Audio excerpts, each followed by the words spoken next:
नमस्कार मित्रांनो, ठरलं तर मग सिरियलमध्ये खूप विचित्र प्रकार घडला. अर्जुन त्या सचिनला अस्मिताकडे घेऊन येतो, पण अस्मिता त्याची गचंडी का पकडली, त्याला सोड असं बोलते. त्यावेळेस अस्मिता हे देखील बोलते की त्यांनी मला सांगितलं होतं की काही कर्ज प्रकरणं माझ्यावर झाले आहेत, त्यांचे मी फेड करू शकत, म्हणून मला एकजण सारखी पैशाची मागणी करतोय. त्यावेळेस सचिन आणि अस्मिताचं हे वागणं बघून या दोघांना खूप त्रास होतो. ती मुलगी होती असं अर्जुन सायली सांगतात, पण ते ऐकत नाही. ती सचिनसाठी वेडी झालेली असते. खरं तर अर्जुन खूप चिडलेला असतो आणि तो त्याच्या बेडरूममध्ये येतो. बेडरूममध्ये आल्यानंतर सायली त्याची समजूत काढते आणि त्याला शांत करते आणि जाऊ द्यात, का एक दिवस सत्याच्या समोर येईलच असं बोललं जातं. दुसऱ्या दिवशी सकाळी होळी असते आणि ह्यांना उशीर उठायला होतो आणि घाई गडबडीमध्ये ही सायली देखील उठून खाली येते. इकडे पूर्ण स्वयंपाक कोणी केला असं प्रश्न सगळ्यांनाच पडतो. सर्वजण म्हणतात की सायलीनेच केला असेल, पण तसं काही झालेलंच नसतं. सर्वजण एकमेकांना विचारतात की स्वयंपाक कोणी केला आहे. त्यावेळेस उशिरा उठले म्हणून ती सॉरी म्हणायला सायली खाली येते आणि स्वयंपाकाला उशीर होईल असं बोलते. त्यावेळेस स्वयंपाक केला आहेस का तू असं म्हणण्यात येतं. त्यावेळेस कल्पनाला आश्चर्य वाटतं की स्वयंपाक नेमका केला कोणी. त्याच वेळेस दारामधून पूजेचं ताट घेऊन ही प्रिया येते आणि अश्विन तिच्याकडे बघत राहतो. घरातील प्रत्येकजण तिच्याकडे बघत राहतो. हे काय, सूर्य काय पश्चिमेकडून उगवला काय, असा प्रश्न सर्वांच्या मनात उभा राहतो. अश्विन तिची बाजू घेतो आणि तिने काय चांगलं वागायचंच नाही का. त्यावेळेस तिची साईड घेतल्यानंतर कल्पना देखील आश्चर्य वाटतं. रविराज बोलतो, हे नक्की नाटकच असेल. चैतन्य तर सारखा भुयावर करूनच बघत असतो की हे काय चाललं आहे.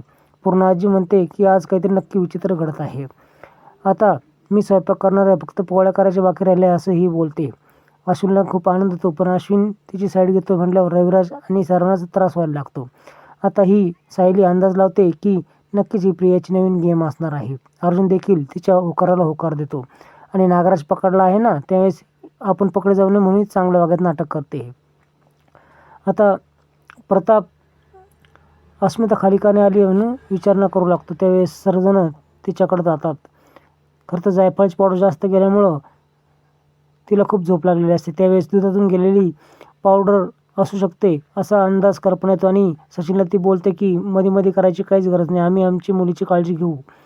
आता इकडे प्रिया बोलते की पोळ्या करायला घेऊ का. त्यावेळेस सायली मी करेल असं बोलते, पण पूर्ण आजी बोलते की नैवेद्यासाठी दोघींनीही करा आणि तुला मी एक काम सांगते की बायाचं शेण आहे ते शेणाच्या गौऱ्या कर, त्या होळीसाठी लागणार आहेत. पूर्ण आजी मस्तपैकी तिला शेणाच्या गौऱ्या करायला सांगते आणि अंगण झाडायला लावते. आता हे या प्रियाचं तोंड बघण्यासारखं झालेलं असतं, कारण शेणाच्या गौऱ्या बनवून तिला किळसवाणी वाटत असतं. आता ह्या सायलीन त्या आता हसू लागतात. कल्पना रविराज देखील त्याची खिल्ली उडवतात. आता हे अर्जुन आणि सायली अर्जुन आणि चैतन्य हे वर आले असतात केस स्टडी करण्यासाठी. त्यावेळेस साक्षी सत्य कधी सांगणार असं अर्जुनला प्रश्न चैतन्य करतो. त्यावेळेस अर्जुन बोलतो की मी नाही सांगणार, पण सावंत पोलिसांकडे मी टीप पाठवणार आहे आणि मला खूप गिल्टी फील होत आहे, हे लवकरात लवकर करायला हवं. त्याच वेळेस लगेच पाठीमागून सायली आले असते, कसलं गिल्टी फील होतं आहे. त्यावेळेस तो वेगळंच काहीतरी कारण सांगतो आणि चैतन्य देखील त्याला त्याच्या होकाराला होकार देतो. चैतन्य नाश्ता केल्यानंतर खाली येतात. आता इकडे हा पुन्हा त्या साक्षीसंग बोलत असतो आणि साक्षी लोकेशन पाठवते त्याला की या ठिकाणी तुम्हाला भेटायला ये. आता भेटायला जायचं तर असतं, पण कसा जाऊ असं याला विचार पडलेला असतो. ती त्याला अस्मिता नाश्ता घेऊन आलेली असते आणि हा म्हणतो की तुला होळीसाठी चांगला ड्रेस आणायला चाललो आहे. त्यावेळेस तो जायचा विचार तर करतो, पण पैसे नाही म्हणून ती लगेच अस्मिता मागणी केल्यानंतर त्याच्याकडचं ATM देते आणि जेवढे काढायचे तेवढे काढ असं बोलते. याचा गेम सक्सेस होतो आणि तो नकली बुद्धीने तिच्यापासून निघून जातो. आता इकडे ज्यावेळेस प्रतिमा बसायला लागते त्याच वेळेस तिला चक्कर आल्यासारखं होतं. त्यावेळेस अश्विन तिला चेक करतो आणि काही टेस्ट करूयात असं बोलतो. त्यावेळेस टेस्ट आज नाही तर उद्या करूयात असं प्रतिमा बोलते. आता उद्या कळणार आहे आपल्याला की टेस्ट केल्यानंतर काय होईल. आता खरं तर तिला ॲडमिट करण्यात येतं. खूप रंजक तुम्हाला एपिसोड बघण्यात येईल आणि HB काउंट खूप कमी झालेलं असतं आणि तिला रक्त चढवायची वेळ आलेली असते, पण O निगेटिव्ह ब्लड ग्रुप कुणाचा नसतो. प्रिया द्यायला तयार नसते.